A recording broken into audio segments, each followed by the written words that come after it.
कुछ कवर हो रखा है। तो चैप्टर 2 में हम लोगों ने पढ़ा था कावेरी डेल्टा मतलब साउथ के बारे में, मेनली लार्ज किंगडम्स जो थी साउथ में उनके बारे में हमने पढ़ा था। क्या आपने ये नोटिस किया कि कोई भी मेंशन नहीं था उन किंगडम्स में दिल्ली एज इट्स कैपिटल के बारे में, है ना? क्योंकि जो दिल्ली है वो सिर्फ 12th सेंचुरी में ही कैपिटल बनी है। दिल्ली कब बनी कैपिटल? 12th century. और इससे पहले जो चैप्टर था उसमें हम लोगों ने लगभग 9th सेंचुरी 11th सेंचुरी तक की चीज़ें देखी थी। तो ये अभी नीचे हम लोगों को यहाँ पर ये देखिए टेबल 1 दी गई है। इसमें हमें बताया गया है कि जो दिल्ली के रूलर्स थे वो कौन कौन रहे थे। सबसे पहले दिल्ली पर राज किया था तोमर्स ने, ठीक है। फिर उसके बाद अनंगपाल ने किया था। फिर उसके बाद चौहान आए थे, जिसमें मतलब तोमर्स में अनंगपाल हो गए। फिर पृथ्वीराज चौहान हो गए चौहान्स में। फिर टर्किश रूल, सबसे पहले राजपूतों ने रूल किया था, ठीक है, तोमर्स ने और चौहान्स ने। फिर टर्किश, जो टर्की से लोग आए हुए थे उन्होंने रूल किया, जिसमें कुतुबुद्दीन ऐबक था। इनके बारे में हम इस चैप्टर में पढ़ेंगे। फिर शमशुद्दीन इल्तुतमिश मतलब ऐबक इल्तुतमिश। फिर रज़िया विमेन थी। फिर गियासुद्दीन बलबन ने किया। फिर उसके बाद खलजी डायनेस्टी आ गई, अलाउद्दीन खिलजी और जलालुद्दीन और अलाउद्दीन खिलजी। फिर तुगलक डायनेस्टी आ गई, जिसको मोहम्मद बिन तुगलक, जिसको पागल राजा कहा जाता है ना, मोहम्मद बिन तुगलक। फिर उसके बाद हमारा ये सैयद डायनेस्टी आई, थोड़े टाइम के लिए। सैयद लोधी तो बहुत बहुत कम टाइम के लिए रहे हैं ये लोग तो। फिर इनके बाद कौन सी आई? इनके बाद आती है मुगल। मुगल जो डायनेस्टी है वो दिल्ली पर उन्होंने बहुत समय तक राज किया है। तो ये इस चैप्टर में हम लोग दिल्ली सल्तनत के बारे में ही पढ़ेंगे।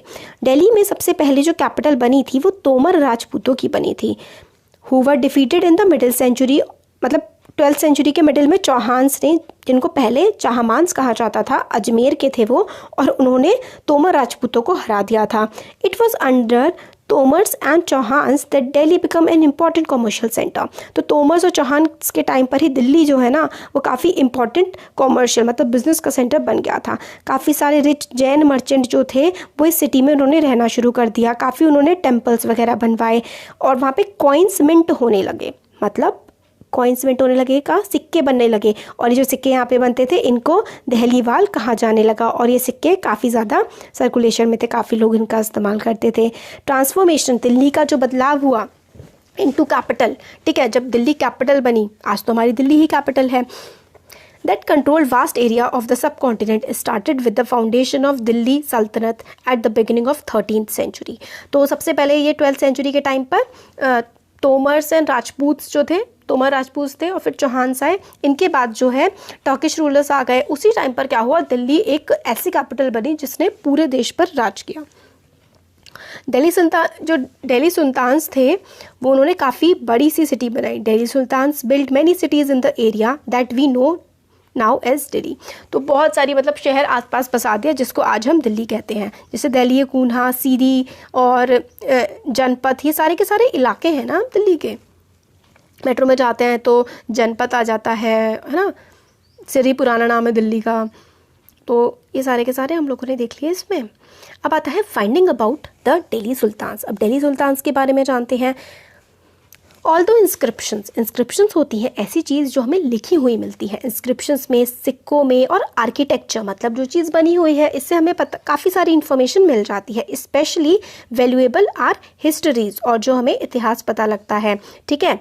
तारीख सिंगुलर और त्वारीख प्लूरल, ठीक है, रिटन इन पर्शियन। तो तारीख और त्वारीख ये लिखी गई है पर्शियन में। पर्शियन एक भाषा है, उस भाषा में लिखी गई है। The language of administration during Delhi सल्तनत। जो दिल्ली सल्तनत थी, कहाँ से आए थे ये लोग अभी टर्की से आए थे। उधर कौन सी भाषा का इस्तेमाल होता था, ये पर्शियन लैंग्वेज का इस्तेमाल होता था। तो जो लोग वहाँ से आए हैं वो अपने कोर्ट में कौन सी लैंग्वेज चलाएंगे, पर्शियन लैंग्वेज ही तो चलाएंगे ना। तो इनका सारा एडमिनिस्ट्रेशन का काम वेरी इंपॉर्टेंट कि दिल्ली सल्तनत जो थी उसकी एडमिनिस्ट्रेशन का काम किस में चलता था, पर्शियन में चलता था। तो ऑथर्स ऑफ त्वारीख, जिन्होंने त्वारीख लिखा है वह लर्नेड मैन, लर्नेड मतलब होशियार पढ़े लिखे लोग होते थे, जो सेक्रेटरी होते थे, एडमिनिस्ट्रेटर होते थे, पोएट होते थे और कोटियर्स होते हैं दरबारी, जैसे होते हैं ना मूवीज़ या शोज़ में दिखाते हैं, राजा होता है, खूब सारे लोग आसपास बैठे होते हैं, वो दरबारी होते हैं। who both recounted events and advised rulers on governance, emphasizing the importance of just rule. तो जो त्वारीख थी ना, ये काफ़ी होशियार लोगों ने लिखी थी, पोएट, सेक्रेटरीज वगैरह, इसमें काफ़ी सारी इवेंट्स लिखी होती थी कि क्या क्या आज से पहले हुआ है, क्या क्या कानून बनाए गए हैं, और राजा को एडवाइस करते थे कि राजा को किस तरीके से राज्य करना चाहिए. अब ये सर्कल ऑफ जस्टिस क्या है भाई, देखिए ये भी काफ़ी इंपॉर्टेंट है. यहाँ पर भी ये डू यू नो वाला जो पार्ट है, do you know the circle of justice is an appropriate term to describe relation between the king and its subjects. ठीक है, क्या होता है इसमें, फ़ाखिर ए मुब्बीर रोट, किसने लिखा है सर्कल ऑफ जस्टिस के बारे में, फ़ाखिर ए मुब्बीर ने. तो ये लिखते हैं कि किंग जो है ना अपने सोल्जर सैनिकों के बिना सर्वाइव नहीं कर सकते. ठीक है, सैनिक जो है वो सैलरी पर काम करते हैं, सैलरी जो हम रेवेन्यू कलेक्ट करते हैं, टैक्स लेते हैं पीजेंट से, उनसे आती है. बट पीजेंट तभी टैक्स पे कर सकते हैं जब वो खुश हो और उनके पास पैसा हो. This happens when the king promote justice and honest governance. और किसान कब खुश रहेगा, जब किंग जो है वो न्याय देंगे और बिल्कुल सच्चे तरीके से अपना कामकाज चलाएंगे. तो ये सर्कल ऑफ जस्टिस है, ये फ़कीर ई मुबद्दीर ने लिखी है कि सब लोग खुश होंगे तभी राज्य सही तरीके से चलेगा. अब आगे कहते हैं, ये कुछ और डिटेल्स हैं, ये भी दिमाग में रखनी है आपने. ठीक है, पहली detail, the authors of tawarikh lived in cities. तो ऑथर जो थे जिन्होंने त्वारीख लिखी हैं, त्वारीख में होता क्या था, त्वारीख में पहले क्या हुआ है, अब क्या चल रहा है, कैसे कानून है, कैसे राज्य चलना चाहिए, ये त्वारीख में लिखा होता था. त्वारीख के जो ऑथर्स थे जिन्होंने त्वारीख लिखी थी वो ज़्यादातर शहरों में रहते थे और ज़्यादातर दिल्ली में ही होते थे, और गाँव वगैरह तो वो लोग बहुत ही कम जाते थे. तो ये लोग दिल्ली में रहते थे और हिस्ट्रीज़ लिखते थे. किसके बारे में, गांव वगैरह तो काफ़ी कम जाते थे. ठीक है, they often wrote their histories for sultans in hope for rich rewards. वो लोग क्यों लिखते थे, सुल्तान्स के लिए लिखते थे, राजा वगैरह के लिए लिखते थे ताकि उनको कुछ अच्छा पैसा मिल जाए. These authors advised rulers on the need to preserve an ideal societal order based on birthright and gender distinctions. Their ideas were not shared by everybody. और ये लोग क्या कहते थे, ऑथर्स ये जो थे कहते थे सुल्तान को कि जो बर्थ राइट है ना, कि जन्म का अधिकार है कि ये राजा बनेगा और सिर्फ लड़के राजा बनेंगे, है ना, लड़के को अधिकार होगा. ये जो होते थे त्वारीख्स वगैरह में लिखा करते थे. बर्थ राइट क्या होता है कि भाई बर्थ से आपको ये चीज़ मिल गई, पीपल जो नोबल्स में पैदा हुए हैं उनको राइट मिल जाता है ज़मीन वगैरह का. मगर हमें एक एक्सेप्शन दिखता है, 1 2 3 6. देखिए कितना सिंपल याद रख रहे हैं, 1 2 3 और फिर उसके बाद 6 लगा दे रहे हैं. 1236 में जो सुल्तान इल्तुतमिश थे उन्होंने अपने बेटों को ना काबिल मानकर अपनी जो बेटी थी रज़िया उसको सुल्तान बनाया था. क्रॉनिकलर मतलब जो उस समय के इतिहासकार थे, Minhaj i Siraj, recognise that she was more able and qualified than all her brothers. कि वो ज़्यादा एबल थी, ज़्यादा क्वालिफाइड थी, ज़्यादा अच्छी थी कि वो एक सुल्तान बन सके बजाय कि अपने भाइयों के. इसलिए रज़िया के जो पिता थे इल्तुतमिश, उन्होंने रज़िया को सुल्तान चुना. But he was not comfortable at having a queen as a ruler.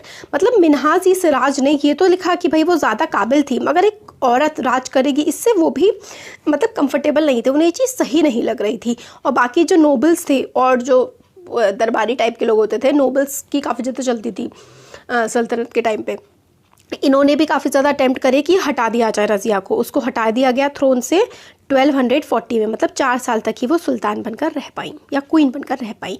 Gender distinction का मतलब है कि हमारी सोसाइटी में बायोलॉजिकल डिफरेंस की मैन और वुमेन के काम अलग हैं, उनको अलग अलग तरीके से देखा जाता है. सोसाइटी में हमारी बहुत ज़्यादा चलता है. मिन्हाज सिराज की रज़िया के बारे में थॉट इतना ज़्यादा, ये वाली चीज़ तो खैर इंपॉर्टेंट नहीं है. यहाँ पे बताते हैं मिन्हाज ई सिराज की जो क्वीन है उसका रूल अगेंस्ट है. किसके अगेंस्ट है, आइडियल सोशल ऑर्डर के. मतलब मिन्हाज ई सिराज कहते हैं कि जो क्वीन है उसको रूल नहीं करना चाहिए, क्योंकि गॉड ने क्वीन को, एक औरत को रूल करने के लिए तो बनाया ही नहीं है. उनके औरत तो मैन के सबऑर्डिनेट होती है. इसलिए in the register of God's creation since her account did not fall under column of man, how did she gain from all of her excellent qualities. फिर वो ये भी कहते हैं कि भाई इतनी ज़्यादा अच्छी क्वालिटीज़ उसके पास कैसे आ गई जबकि वो तो एक औरत है. ऐसा मिन्हाज सिराज का मानना था कि औरतें नहीं होती काबिल. उन्होंने on her inscriptions and coins Razia mention that she was daughter of Iltutmish. उसने जो रज़िया ने अपने सिक्के चलवाए और जो काफ़ी सारी चीज़ें होती हैं, राइटिंग्स वगैरह होती हैं, उन्होंने माना कि वो एक क्वीन है और वो इल्तुतमिश की बेटी हैं। और ये बिल्कुल अलग है क्वीन रुद्रमा देवी। हो मे भी आप लोगों ने ये मूवी भी देखी हो, क्वीन रुद्रमा देवी पर एक काफ़ी अच्छी मूवी बनी हुई है, आप देख सकते हैं, जिन्होंने 1262 के टाइम पर रूल किया था। वो किसकी थी? काकतीय डायनेस्टी की थी, जो वारंगल इलाका है उसकी, आंध्र प्रदेश के पास ये पड़ता है। रुद्रमा देवी ने अपना नाम जो है इंस्क्रिप्शन पे चेंज कर दिया और प्रिटेंड किया कि वो एक मैन है। अनदर क्वीन दिद्दा, एक और क्वीन रही दिद्दा, जिन्होंने कश्मीर में रूल किया। उन्होंने हर टाइटल, उसका जो टाइटल था काफ़ी इंटरेस्टिंग था, इट कम्स फ्रॉम दीदी और एल्डर सिस्टर। ऑब्वियसली लोगों ने प्यार करते होंगे इसलिए उनका नाम दिद्दा पड़ गया था। तो एक रज़िया सुल्तान रही हैं। ये वाला जो पोर्शन है ना, ये काफ़ी ज़्यादा इम्पॉर्टेंट है। क्यों? क्योंकि फीमेल रूलर्स तो काफ़ी कम रही हैं ना इतिहास में।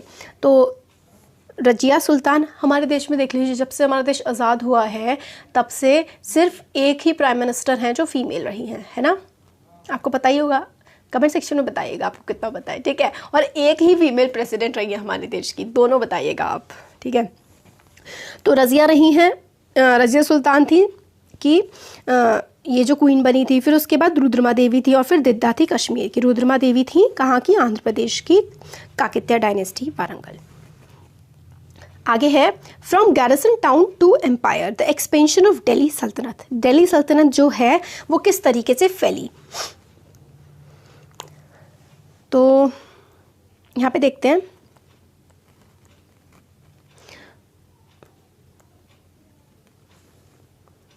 ये मैप बताता है कौन कौन से इलाके शमशुद्दीन इल्तुतमिश ने कब्जा लिए थे। ये पूरा इलाका इल्तुतमिश के कब्जे में हो गया था। तो देखिए, in the early 13th century के शुरुआत में जो दिल्ली का कंट्रोल था ना, sultans really went beyond heavily fortified towns occupied by garrisons. तो इसमें क्या है, तो स्टार्टिंग में जो दिल्ली के सुल्तान थे ना, उनका कंट्रोल मतलब सिटी के बाहर के इलाकों में नहीं होता था, और वो जो व्यापार था, जो उनको गिफ्ट्स आते थे या फिर लूट माट करके जो सप्लाई आती थी उस पर वो डिपेंड करते थे। मतलब शहर के इलाकों में तो उनका कंट्रोल होता था, बाहर उनका कंट्रोल काफ़ी कम होता था। कंट्रोलिंग गैरिसन टाउन्स क्या है? देखिए, ये देखिए, a fortified settlement with soldiers. Garrison town जहाँ पर सोल्जर्स होते हैं।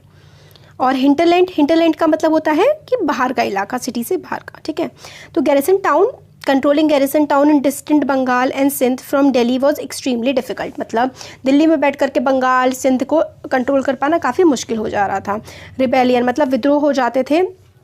Even bad weather could snap fragile communication routes, ठीक है? तो इसमें क्या था कि दूर दूर के जो इलाके होते थे उसमें विद्रोह हो जाते थे, और कई बार मौसम की वजह से भी कम्युनिकेशन बैठ नहीं पाता था इतनी दूर रूल करने के लिए।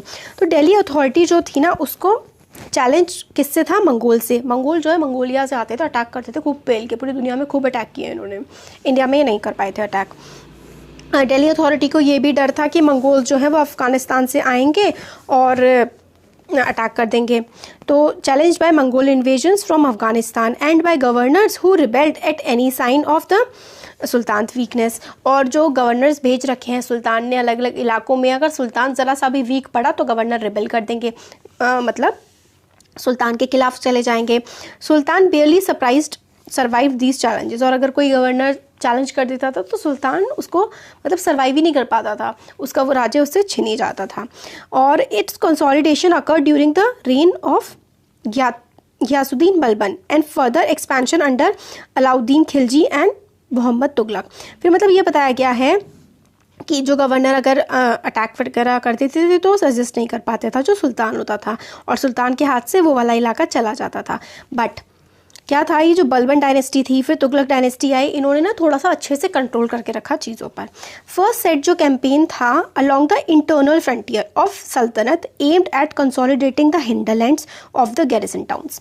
इंटरनल फ्रंटियर मतलब आपका हिंडरलैंड, ये आपका गैरिसन टाउन है। गैरिसन टाउन जहाँ पे आपके सैनिक हैं, उसके थोड़ा थोड़ा बाहर वाला इलाका वो आपका इंटरनल फ्रंटियर था। मतलब अपने ही देश के गैरिसन टाउन के बाहर वाला इलाका जिसमें पहले इतना कंट्रोल नहीं था, उस पर थोड़ा थोड़ा कंट्रोल बढ़ने लगा।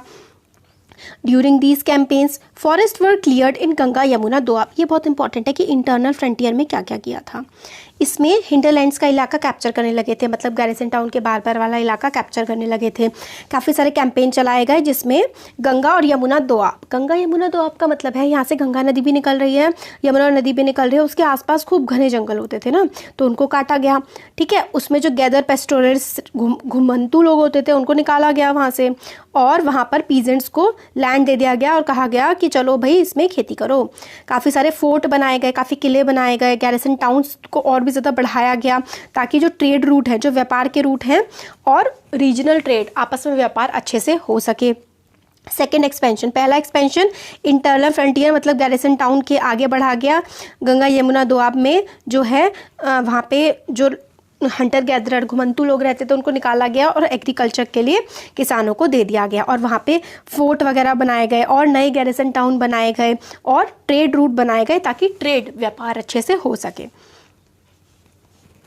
सेकेंड एक्सपेंशन जो है, सेकेंड जो फैलाव हुआ था वो हुआ था एक्सटर्नल फ्रंटियर का। पहला फैलाव इंटरनल फ्रंटियर का, अपने देश के अंदर अंदर ही, बाहर के इलाके थोड़े से।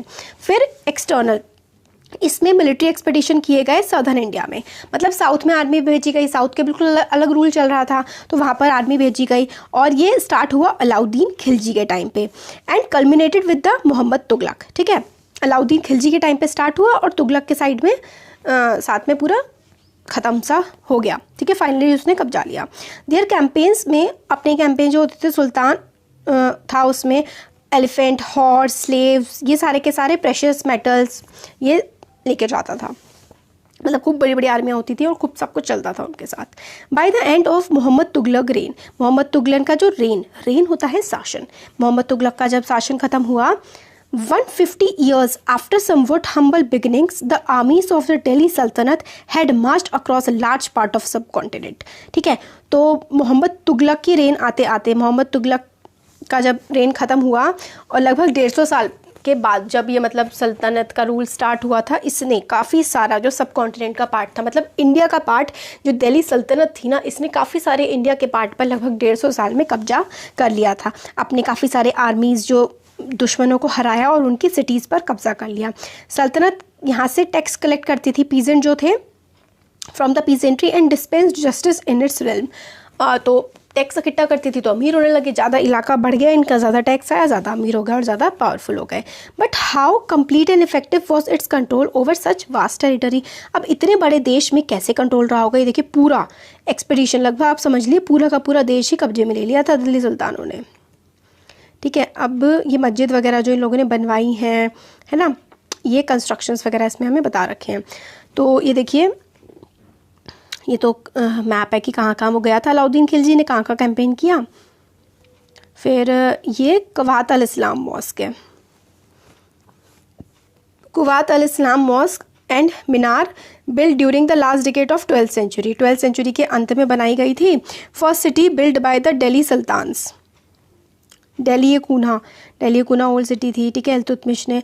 तो ये वाला अब पार्ट हम लोग नेक्स्ट वीडियो में देख लेंगे, क्लोजर लुक एडमिनिस्ट्रेशन का भी, और ये सारे जो डायग्राम्स हैं इनको भी अच्छे से पढ़ लेंगे। तो फिर वीडियोस बड़े हो जाते हैं 2 वीडियोस में, वरना आराम से।